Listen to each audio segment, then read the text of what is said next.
Good morning and welcome to the channel. So today we're going to be looking at losing weight cycling.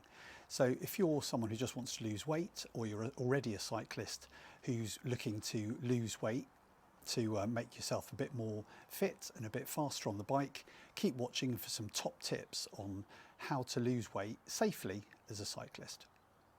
Okay, so the first thing you need to bear in mind is when to lose weight. And obviously if you're just about to go into racing, or you're looking to do a really hard ride, like sportive or something like that, that isn't the time to be thinking about losing weight.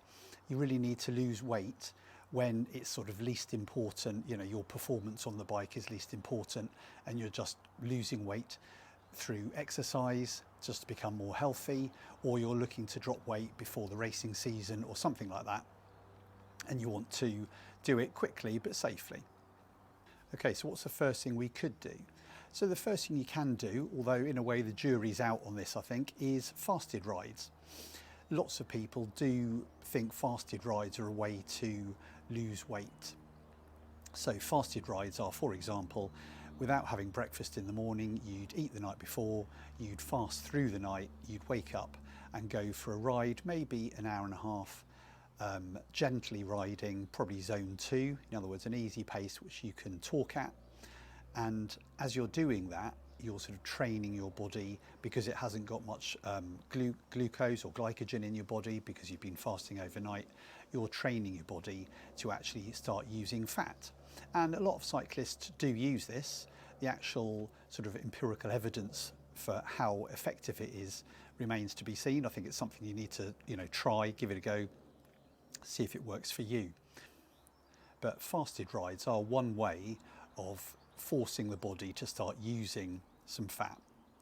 What you could do is go out for a longer ride, but just at the beginning of the ride, maybe for the first hour or so, don't eat anything after breakfast, and then through the ride start eating gradually then to fuel the ride for further afield.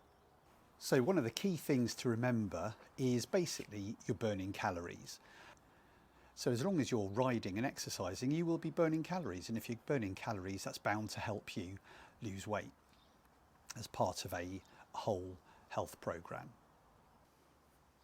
One thing to bear in mind when you go riding or doing any exercise is the harder you ride, or the harder the exercise is, the less you're going to be using fat as a fuel source. And if we're trying to lose weight, we really want to be getting the body to start using fat as its preferred fuel source, or certainly for a longer period of time. And the best way to do that is to ride in zone 2, or a slower effort, because as soon as you start putting up the effort and you start gasping for breath, you're working hard, your body is going to start using glucose as a fuel source rather than fat. And it's not a switch, it's not going to suddenly switch into one thing or the other, but there is a gentle sliding scale. The harder you work, the less you use fat, the more you use glucose. So really on any ride you're doing, it's probably a good idea to ride relatively slowly, zone 2, which is a sort of a chatty pace. Keep pressing on the pedals, keep going, but it's not at all out, and you can keep that pace up for quite a long time. That'd be a very good way of gradually building up that fat burning ability of your body. But then we, again, like I said before, we need to bear in mind that whatever you do, you are going to be burning calories. And when we're looking to lose weight, the main thing we need to think about is the fact that it's calories in versus calories out. As long as you're burning calories in whichever form it is, that's going to help you lose weight if you're monitoring what's going into your system. So at this period of time when you're trying to lose weight, it's probably a very good idea to actually keep a record of what you're eating with something like MyFitnessPal, to record and accurately sort of gauge the amount of calories you're putting in. And then if you're measuring your effort on Strava or something like that, and you're getting a rough idea of how many calories you burn, you can actually see through the day of whether, even if you've gone for a ride, if you come back and eat a big piece of cake, that might negate all the effort you did in the riding with calories. So it's really important to make sure you're looking at the calories you're taking in, and then equating that to how many calories have you burnt, and are you getting a deficit. And what you want to be doing is looking at getting a deficit of up to around 500 calories a day, maybe, certainly not more than that. But if you could, on the days you're exercising, burn more than 500 calories or 500 calories more than you're taking in, you're going to start losing weight. So there's lots of things to think about when losing weight, as in how hard you're riding, whether you're doing fasted rides, how long you're riding for, what sort of calories you're eating. But the key thing is basically just to be using more calories than you're taking in. Other evidence has shown that actually when you do hard efforts, so as part of a different ride, if you go out and do hard efforts, although you might be using carbohydrate at the time, the actual effort that's on your body causes your body to start burning calories for longer. So you'll still be burning calories when you come back from a ride if you've done some really hard efforts on that ride. So sometimes you could focus on a long, steady ride. Sometimes you could go out and ride, more gently, but then put in some big efforts on climbs and things like that.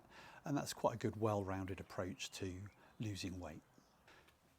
Another key thing to remember in losing weight is trying to raise your metabolic rate. And your metabolic rate is just the rate at which your body is generally normally burning calories. And actually you can raise that and can sort of stoke the furnace, as it were, and create a better environment for burning calories within your body. You can do that by exercise. Exercise in itself starts getting the body burning more calories because it's ready for exercise. But also in what you eat, you can change your metabolic rate. And there are some foods that are really useful to eat. Some foods like oatmeal, porridge, that's a really good thing to take in, which has been shown to raise your metabolic rate. Things like walnuts, they raise your metabolic rate too when you're eating walnuts. And drinking water, if you drink, the amount of water you should be drinking each day, that's going to help keep your metabolic rate at that higher level. And that will end up burning more calories in itself. Another useful thing to help in losing weight, and a thing which is going to help your health generally, is to do resistance training, weight training.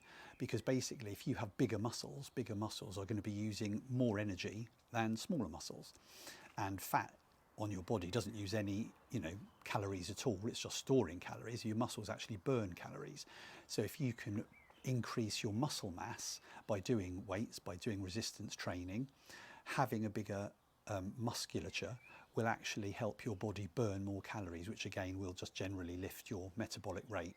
So that's another thing that's really going to help you getting into that state of a higher metabolic rate, burning more calories, which will affect your weight in itself.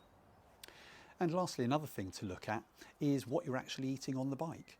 And it's important that if you go out for a ride and you're wanting to lose weight, you may be aiming to lose 500 calories a day in a deficit. But if you're not careful on a bike, you can very quickly eat on a bike ride, what you burn.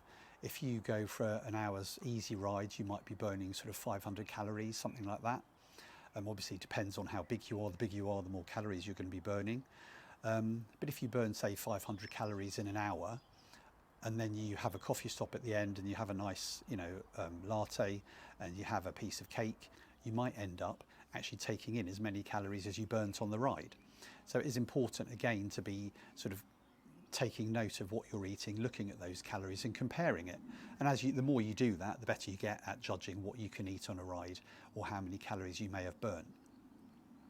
If you're not doing a fasted ride and you're going out riding having eaten, it's probably a good idea pre-ride to eat some carbohydrates, maybe some peanut butter on toast, honey on toast with bananas, that sort of thing, to give you that carbohydrate which you can then burn on the ride. So when you come back, you're not actually going to be ravenous and eating anything you can get your hands on.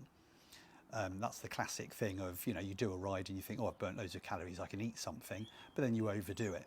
So it's really careful. You need to be mindful of how much you're actually burning on the bike and how many calories around your cycling you're eating at the same time.